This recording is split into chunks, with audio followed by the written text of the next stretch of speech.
Por favor, en el Nuevo Testamento de su Biblia, busque la epístola a los Filipenses, capítulo 4.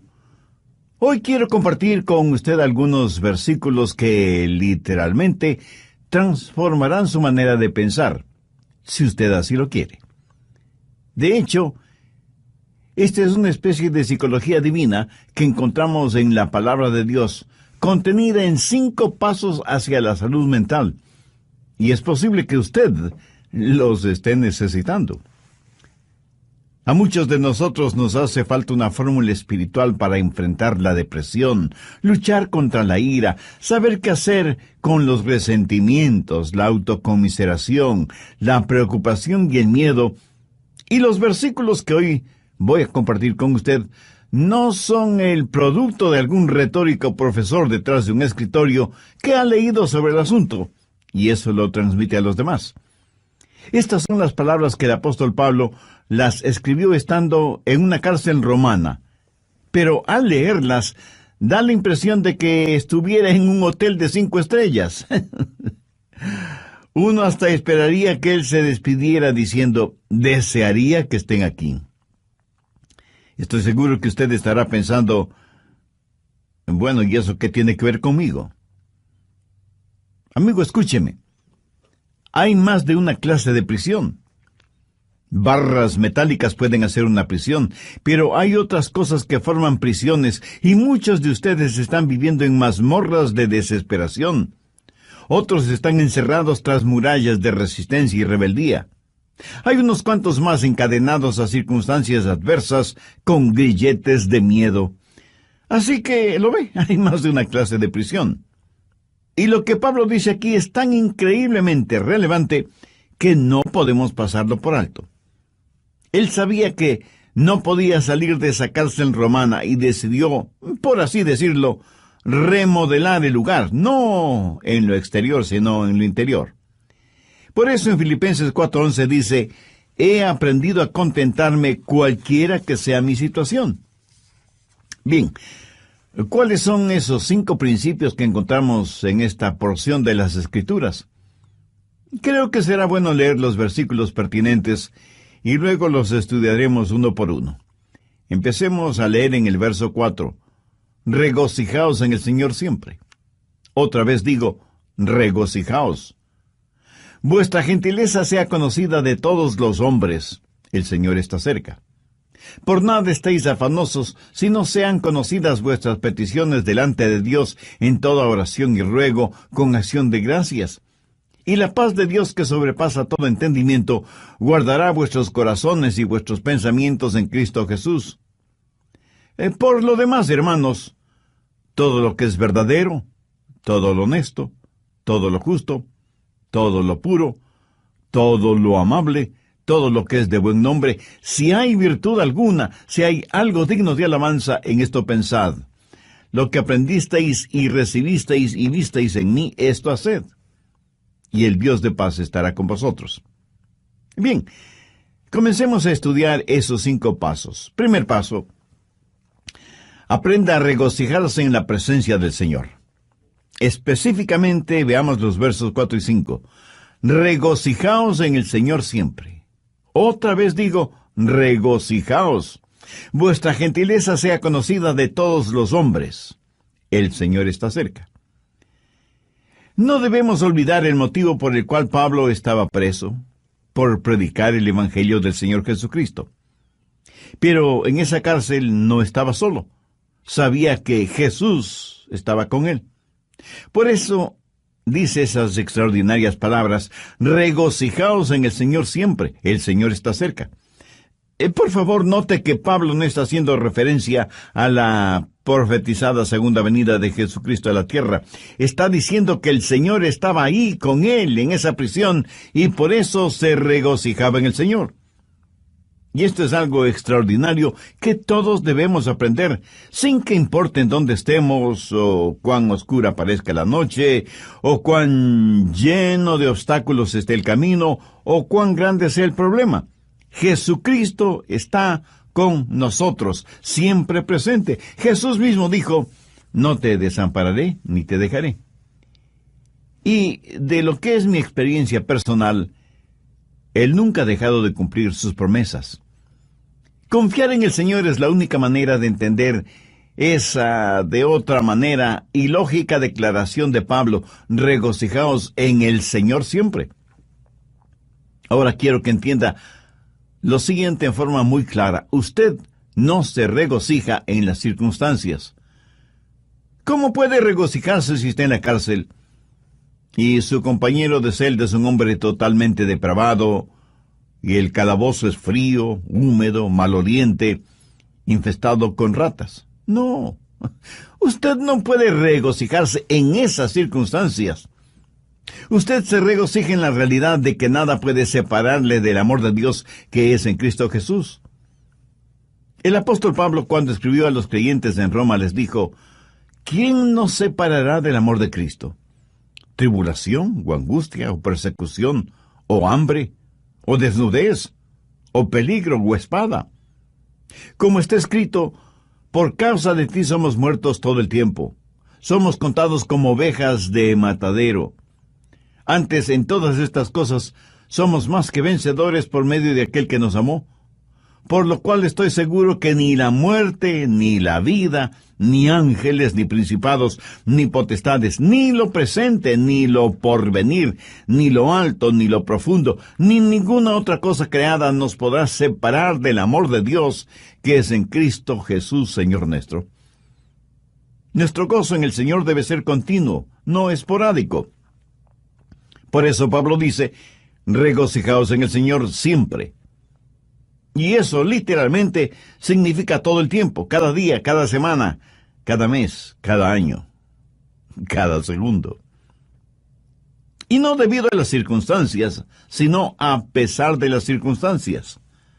No olvide que Pablo escribió estas palabras estando en una prisión.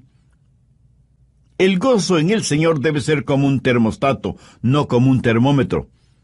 El termómetro registra las condiciones. El termostato regula o controla las condiciones. Se dice que la felicidad está relacionada con el termómetro. Si usted está relativamente bien, se siente feliz. Pero cuando la temperatura sube, se siente infeliz. Su concepto de felicidad es como una montaña rusa, unas veces arriba y otras veces abajo. ¿Por qué? Porque su felicidad depende de las circunstancias. En cambio, el verdadero gozo en el Señor es constante, porque Jesucristo no cambia. ¿Sabe lo que debemos aprender a hacer? Practicar la presencia del Señor en todos los niveles de nuestra vida, en el hogar, en los negocios, en la iglesia, en los deportes, en nuestra vida política y social, y en fin, en todas partes. Y cuando digo practicar la presencia del Señor, quiero decir el entender, el saber que Él está ahí a pesar de todo y sobre todo. Dios no quiere ser como un termómetro en esta vida. Él quiere ser como un termostato. Por favor, busque el libro de Habacuc. Está casi al final del Antiguo Testamento, antes de Sofonías, Ageo, Zacarías y Malaquías, que son los últimos 4 libros del Antiguo Testamento. Habacuc, capítulo 3, los versos 17 y 18. Aunque la higuera no florezca, ni en las vides haya frutos, aunque falte el producto del olivo, y los labrados no den mantenimiento, y las ovejas sean quitadas de la majada, y no haya vacas en los corrales, con todo yo me alegraré en Jehová, y me gozaré en el Dios de mi salvación. Si usted no tiene gozo permanente en su corazón, es porque Jesús no es real para usted. No importa que usted esté muy enfermo físicamente o abatido espiritualmente, Jesús siempre está junto a usted. Y si usted no lo siente cercano, no es culpa de Jesús, es culpa únicamente suya. Jesucristo, cuando estuvo a pocos días de su muerte en la cruz del Calvario, habló de este gozo. Por favor, busque el Evangelio de Lucas, capítulo 10, verso 21. En aquella misma hora Jesús se regocijó en el Espíritu y dijo: Yo te alabo, oh Padre, Señor del cielo y de la tierra, porque escondiste estas cosas de los sabios y entendidos y las has revelado a los niños. Sí, Padre. porque así te agradó. Y un poco antes de ser arrestado, juzgado y sentenciado a morir en la cruz, Jesús dijo: estas cosas os he hablado para que mi gozo esté en vosotros y vuestro gozo sea cumplido. Veamos lo que dice el Salmo 16:11. Me mostrarás la senda de la vida, en tu presencia y plenitud de gozo. Eso es lo que, en síntesis, Pablo está diciendo. Aunque lo habían puesto en la cárcel y estaba fuertemente encadenado, no pudieron hacer lo mismo con el Cristo resucitado que estaba con él en esa prisión. Aunque los carceleros romanos no podían verlo, era una realidad. Sobre todo para Pablo ese momento. Regocijaos en el Señor siempre. Entonces el primer paso es regocijarse en el Señor. Si usted quiere tener una buena actitud mental, encuentre su gozo en el Señor, no en las circunstancias. Porque las circunstancias cambian, pero Jesús nunca cambia. Mírelo, considérelo, contémplelo, ámelo.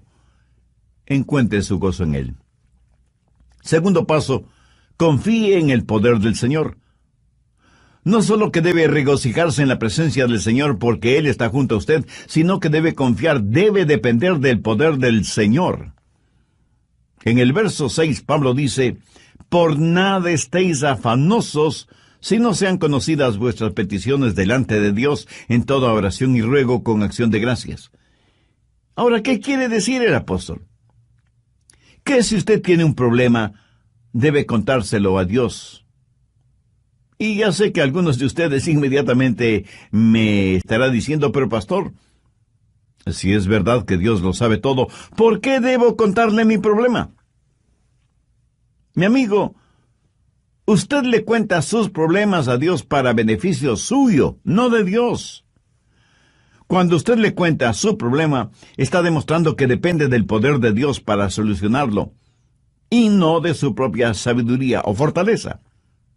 Además, note que Pablo dice que debemos hacer conocer nuestros problemas a Dios en oración y ruego con acción de gracias. O sea, usted no está simplemente informando a Dios sobre sus problemas, sino que los presenta como parte de su oración y ruego, agradeciendo a Dios que le está escuchando.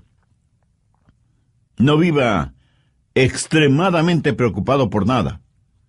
Una de las emociones más devastadoras que puede atacarle es la preocupación. Ya lo he mencionado en otros mensajes, pero creo que bien vale la pena repetirlo este momento. La preocupación hará en su mente lo mismo que la arena hace en un motor. Lo destruye. Si usted es dado a la preocupación extrema, no es nada mejor que un alcohólico, un drogadicto, un fumador o un jugador. La misma palabra preocupación conlleva la idea de división, de algo que se desgarra. En un lado está la mano de la esperanza, y en el otro lado está la garra del miedo.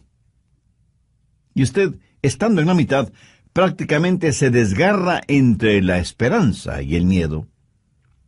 En el capítulo 6 de Mateo, el Señor Jesús enfáticamente nos advierte contra la preocupación. Mire lo que dice el verso 27. ¿Y quién de vosotros podrá, por mucho que se afane, añadir a su estatura un codo? Esa frase, por mucho que se afane, no significa otra cosa que por mucho que se preocupe. Y la preocupación, francamente, no sirve absolutamente para nada. Bueno, en realidad, sí sirve para algo. Sirve para preocuparnos. Pablo dice que no debemos estar afanosos, o sea, ansiosos, preocupados en demasía por cosas que son futuras, distantes, y sobre las cuales no sabemos realmente nada. Preocuparnos no nos hace ningún bien. La preocupación es como una silla mecedora, nos da algo en qué pensar, pero no nos conduce a ninguna parte. Los psicólogos del comportamiento humano dicen lo siguiente sobre la preocupación. 40% de aquello por lo cual nos preocupamos nunca llega a suceder. 30% ya ha sucedido. y la preocupación nada puede cambiar. 12% es una preocupación innecesaria para usted. 10% de nuestras preocupaciones son de variada índole, por lo cual no necesitamos preocuparnos. Y solo, escuche, y solo el 8% del resto se podría considerar digno de preocupación. Pero aún este grupo se subdivide en dos categorías: los que pueden hacer algo al respecto y los que no pueden hacer absolutamente nada. Ahora, si usted puede hacer algo al respecto, pues hágalo. Y deje de preocuparse. Y si no puede hacer nada, su preocupación no va a cambiar nada. Así que deje de preocuparse. Por cada mal debajo del sol, o hay una cura o no lo hay. Si la hay, búsquela hasta encontrarla. Y si no la hay, pues mi amigo, olvídese del asunto. Jesús dijo que nadie puede añadir ni un centímetro a su estatura por medio de la preocupación. Ese gran escritor norteamericano que fue Mark Twain dijo: «Soy un hombre viejo que he tenido muchas preocupaciones, la mayoría de las cuales nunca sucedieron». La preocupación es inútil y hasta una pérdida de tiempo. Mire lo que Jesús dijo en Mateo 6:34. «Así que no os afanéis», o sea, no os preocupéis por el día de mañana, porque el día de mañana traerá su afán, o sea, su propia preocupación. Basta cada día su propio mal. Lo cual quiere decir que cada día llega con su propia carga de preocupaciones. La preocupación no elimina los sinsabores del mañana, más bien los aumenta. Y al mismo tiempo nos quita el gozo de hoy. Cubre con nubes el sol de nuestra alegría y siembra de espinas y abrojos el sendero de nuestras esperanzas. No nos ayuda a enfrentar el mañana, porque Dios nos da la fortaleza para hoy. Cuando usted trae los problemas de mañana, sobrecarga su hoy. Y cuando usted llega al mañana, usted no está más listo de lo que estuvo hoy. Y la preocupación se vuelve el interés en problemas prestados. Además, usted llega al mañana menos preparado de lo que estuvo hoy y llega sin aliento porque trató de vivir el hoy en la fortaleza del mañana. Y al hacerlo, sobrecargó su hoy con las preocupaciones de su mañana. Y no me pida que lo repita todo eso porque no podría hacerlo. Jesús dijo que esa manera de actuar era propia de los gentiles. Mire, Lucas 6:32, porque los gentiles buscan todas estas cosas. Cuando usted se preocupa desmedidamente, actúa como un pagano. Y alguien me dirá: «Pastor, usted me hace sentir peor. Dígame que no debo preocuparme, pero la verdad es que ahora estoy más preocupado». Escúcheme. Cuando Jesús dice que no debemos preocuparnos o tener afán, no lo hace tratando de parecer gentil o delicado. Este ejemplo sigue el apóstol Pablo al decir: «Por nada estéis afanosos, si no sean conocidas vuestras peticiones delante de Dios en toda oración y ruego con acción de gracias». Antes de terminar, quiero decirle que una válida preocupación es su destino eterno. Si usted es ya salvo, si ya tiene la salvación y Cristo está en su corazón, no tiene de qué preocuparse. Pero si no es así, elimine esa preocupación haciendo una decisión por Cristo ahora mismo. Le invito a orar de la siguiente manera: Señor Jesús, deseo tener la absoluta seguridad del perdón de mis pecados. Por eso, sabiendo que tú entregaste tu vida para pagar el precio de la culpa de mis pecados, te invito a que vengas a mi corazón hoy. La gratitud y que la preocupación es la mayor expresión de ingratitud. Piénselo. La gratitud es la mayor expresión de fe y la ingratitud es la mayor expresión de la preocupación y de la incredulidad. Por lo tanto, rehúse el preocuparse innecesariamente. Deje sus problemas en manos de Dios y agradézcale a Dios por lo que ya ha hecho y por lo que hará por usted. De lo que yo sé, la preocupación jamás ha solucionado ningún problema, ni ha sido de consuelo para nadie, ni ha secado ninguna lágrima. Más bien todo lo contrario. Entonces, ¿por qué Pablo nos anima, nos pide, nos exhorta a tener un espíritu de gratitud, siendo que él mismo está preso y encadenado en una inmunda prisión romana? Pablo no solo fue grato debido a las bendiciones que había recibido, y aún al estar preso por causa de Cristo, Pablo lo consideró una bendición. Está escuchando el programa El Amor que Vale, y le saluda Andrés García Vigio. El doctor Adrian Rogers, en la voz del pastor Lenín de Llanón, nos entrega la segunda parte de 5 pasos hacia la salud mental. Desde el programa anterior estamos estudiando en el capítulo 4 de Filipenses 5 pasos hacia la salud mental, poniendo énfasis en primer lugar en la frase paulina, regocijaos en el Señor siempre. Entre otras cosas dije que el gozo en el Señor debe ser como un termostato, no como un termómetro.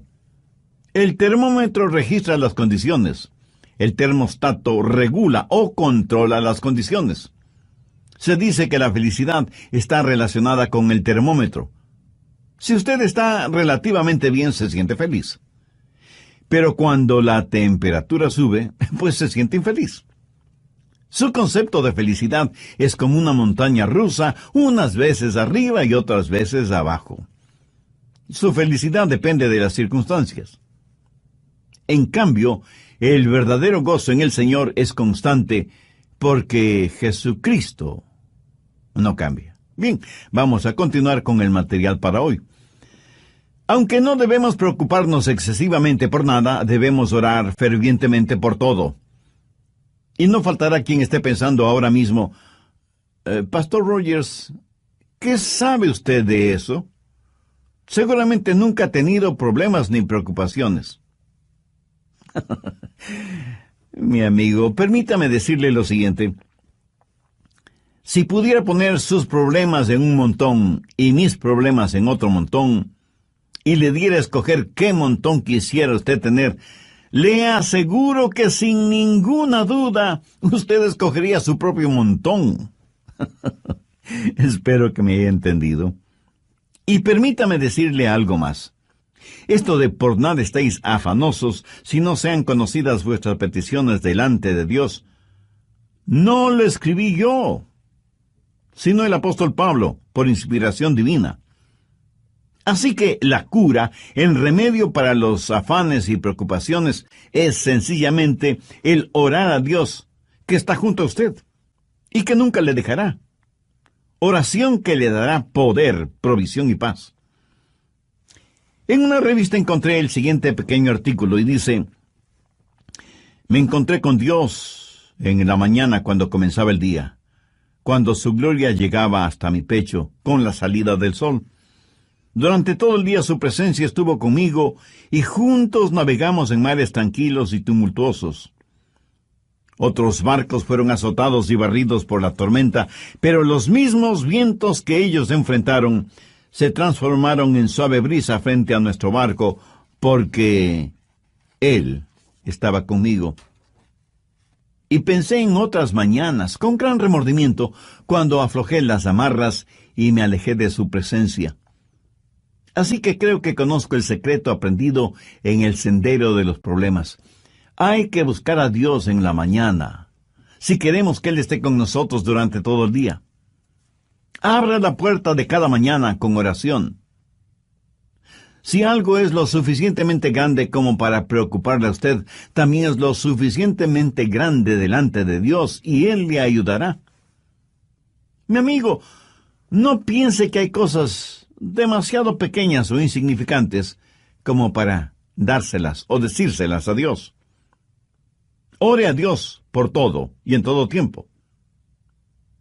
Se cuenta de un misionero en África que un día se encontró frente a un voraz león y oró y pidió a Dios que le librara de las garras y fauces de ese león.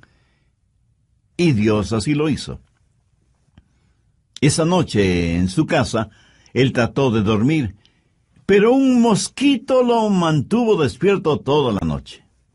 A la mañana siguiente, él tenía profundas ojeras por el hecho de haber estado despierto toda la noche. Ese mismo momento el Espíritu Santo habló a su corazón diciéndole: «Pediste al Padre que te librara del león, pero pensaste que podías enfrentar al mosquito por ti mismo, y perdiste la batalla, ¿verdad?» Piénselo. ¿Por qué esto nos sucede a todos? Creemos que necesitamos a Dios para las cosas grandes, pero no para las cosas pequeñas. Esas las podemos manejar nosotros mismos. ¡Qué tremendo error! Por nada estéis afanosos, si no sean conocidas vuestras peticiones delante de Dios en toda oración y ruego con acción de gracias. Algunos dicen: «Pastor, es que yo no quiero molestar a Dios con cosas insignificantes». Y yo a la vez tengo que preguntarle: ¿y si son insignificantes, por qué se preocupa tanto por ellas? ¿Hay algo que sea demasiado grande o demasiado pequeño para Dios? ¿Sabe cuál es en realidad nuestro mayor problema? El dejar a Dios fuera de nuestros problemas. Tercer paso: medite en la provisión del Señor. Cuando pedimos a Dios que nos ayude, debemos hacerlo con una actitud de agradecimiento. Pablo termina el verso 6 con las siguientes palabras: con acción de gracias. Ahora, si usted le pide más a Dios, pero no le agradece por lo que ya le ha dado, yo no creo que sus oraciones serán contestadas como usted quisiera que le contestaran. ¿Sabía que no hay mayor expresión de fe que la gratitud, y que la preocupación es la mayor expresión de ingratitud? Piénselo. La gratitud es la mayor expresión de la fe, y la ingratitud es la mayor expresión de la ingratitud, de la preocupación, de la incredulidad. Por lo tanto, rehúse el preocuparse innecesariamente. Deje sus problemas en manos de Dios y agradézcale a Dios por lo que ya ha hecho y por lo que hará por usted. ¿Por qué Pablo nos anima, nos pide, nos exhorta a tener un espíritu de gratitud, siendo que él mismo está preso y encadenado en una inmunda prisión romana? Pues debido a las bendiciones que había recibido. A veces tenemos que saber enfocar las cosas. A veces nos encerramos en nuestra autocompasión y fracasamos en ver las bendiciones de Dios. No reciba las cosas como que las mereciera, sino con profunda gratitud. Busque el Salmo 68, 19. Bendito el Señor. Cada día nos colma de beneficios el Dios de nuestra salvación. Note que después de este verso hay una palabra, Selah. Esta palabrita significa piense, medite en lo que acaba de leer. Ahora veamos Lamentaciones 3, los versos 22 y 23. Por la misericordia de Jehová no hemos sido consumidos, porque nunca decayeron sus misericordias. Nuevas son cada mañana. Grande es tu fidelidad. Si usted se encuentra en una cárcel, agradézcale a Dios por sus bendiciones espirituales. Si goza de libertad física, agradézcale a Dios por sus bendiciones espirituales. En todo tiempo y en toda ocasión, agradézcale a Dios por las bendiciones visibles, así como por las bendiciones invisibles. Permítame compartir con usted lo que hasta ahora he aprendido en mi peregrinar en esta tierra. Las personas ingratas son, por lo general, personas infelices. O sea, no saben lo que es la alegría, la felicidad. Algunas personas, en vez de ser humildemente gratas, son altivamente ingratas. Y creo que todos conocemos a personas así. Son personas llenas de amargura, temores, negativismo, egoísmo y autocompasión. Amigo, regocíjese en la presencia del Señor, confíe en su poder, medite en las provisiones de Dios. Cuarto paso: Descanse en la paz del Señor. Veamos Filipenses 4:7. Y la paz de Dios, que sobrepasa todo entendimiento, guardará vuestros corazones y vuestros pensamientos en Cristo Jesús. La paz de Dios está ahí para guardarle y para protegerle. Cuando Pablo estuvo en la cárcel, lo más probable es que estuvo custodiado por soldados romanos día y noche. Después de todo, Pablo era un prisionero importante. Y el apóstol, mirando a esos soldados romanos, se dijo: yo tengo algo mejor que me protege. Tengo la paz de Dios. Él tenía el gozo mismo de Dios, protegiéndole, guardándole, aún dentro de esa lóbrega celda. Él sentía la presencia de Cristo en él, en esa prisión. ¿Qué clase de paz es la que tuvo Pablo? La paz de Dios. Y esta no es una paz provista por las circunstancias. Las circunstancias que ese momento rodeaban a Pablo podían ser cualquier cosa menos portadoras de paz. La paz de Dios no es la eliminación de los problemas en la vida, sino el aumento del poder para entender esos problemas. Usted no mantiene esa clase de paz. Esa paz lo mantiene usted. La paz de Dios está muy por encima de lo que podemos entender. No está encerrada en una botella de licor, ni en una hipodérmica con droga. Un doctor no se la puede recetar. Un psicólogo no se la puede proporcionar. Un amigo no se la puede brindar. Lo académico no se la puede enseñar. La religión no se la puede otorgar, y ninguna ley se la puede dar. Usted la obtiene directamente de Dios. El Señor Jesús dijo: la paz os dejo, mi paz os doy. Yo no os la doy como el mundo la da. No se turbe vuestro corazón ni tenga miedo. Mi amigo, esa es nuestra herencia. La paz que el mundo no puede dar es la paz que el mundo no nos puede quitar. Encuentre su paz en Jesús. En Isaías 26:3 leemos: tú guardarás en completa paz aquel cuyo pensamiento en ti persevera, porque en ti ha confiado. Quinto paso: reflexione en los propósitos de Dios. No sería nada raro que usted esté pensando: ¿y cuál es el propósito de Dios para mí? Bueno, la respuesta está en Filipenses 4:8. Por lo demás, hermanos, todo lo que es verdadero, todo lo honesto, todo lo justo, todo lo puro, todo lo amable, todo lo que es de buen nombre, si hay virtud alguna, si algo digno de alabanza, en esto pensad. Usted puede escoger sus pensamientos como escoge a sus amigos, o sea, podemos y debemos ser selectivos tanto en lo que permitimos entrar en nuestra mente y en los amigos que tenemos. Si usted quiere poner en su mente basura intelectual, o religiosa, o moral, pues está en la libertad de hacerlo. Pero el otro lado de esa moneda es que si usted quiere poner en su mente pensamientos honestos, justos, puros, agradables y positivos, está también en la libertad de hacerlo.